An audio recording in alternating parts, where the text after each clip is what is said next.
I'm Tim Rush, and I look after the digital business for Crown in the UK and the EMEA region. My job is to help Crown evolve from working with customers in a predominantly physical sense, where we look after their documentation and other things and pieces of paper and files, and we retain those for long periods of time and work with our customers to use those documents. What we're doing now is, as our customers increasingly become digital, is we're providing a set of services and products and solutions to support that transformation.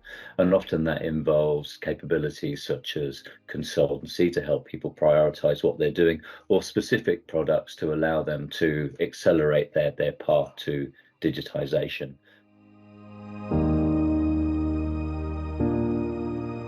This is an interesting question. I think that what we're seeing is a gradual change. We're seeing AI, generative AI capabilities slowly creeping into the software solutions that we use to help and accelerate things like processing documents, searching for things, hunting for things, and helping us structure, for example, unstructured data. Those are the use cases that we see with our customer base, and talking to vendors in the industry, they see this as being the first step of everyone's journey into really exploring how we can use AI capabilities.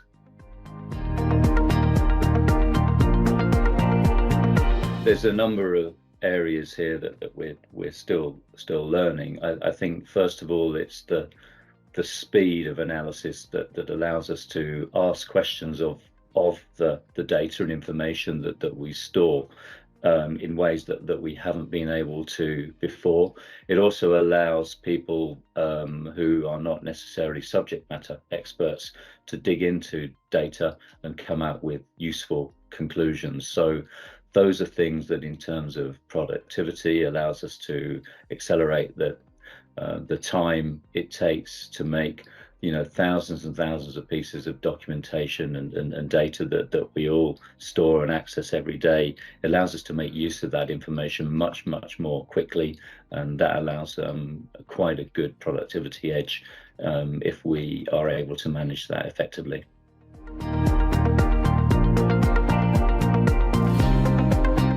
There are lots of risks and considerations. This is something that everybody should consider from a governance point of view.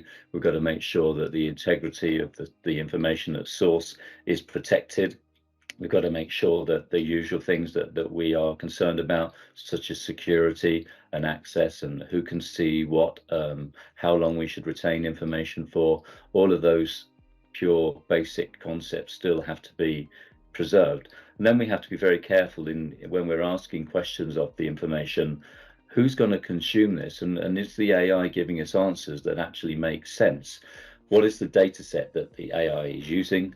Is that the relevant data set as well?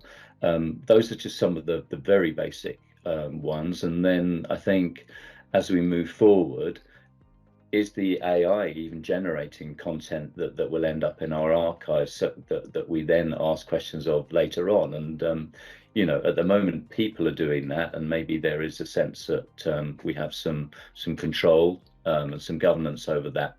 But in the future, are we happy that AI is potentially generating content that could go back into our content repositories and our corporate memory for us to use later? Again, a consideration, ethical as well as a governance consideration.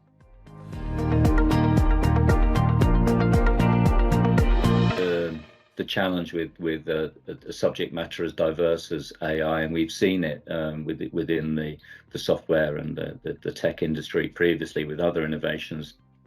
I think you have to go for the problems that are the burning platforms.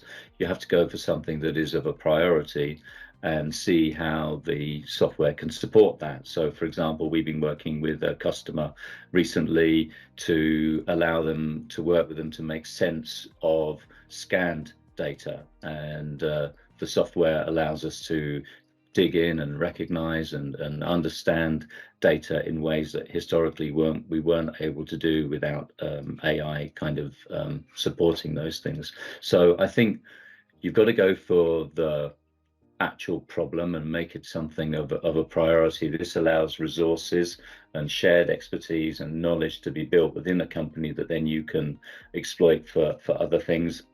And also start simple, start by looking at how AI can, for example, support analysis of documents, or how AI can help generate text and query things, and work within areas that you understand.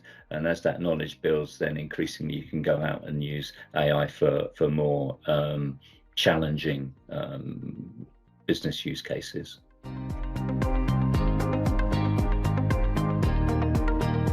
I think we'll see different outcomes in the future. We will see people's work roles evolving to accommodate and exploit AI. This will be reflected, for example, in their responsibilities, in their job titles, and in the way they work and in the way they support their teams.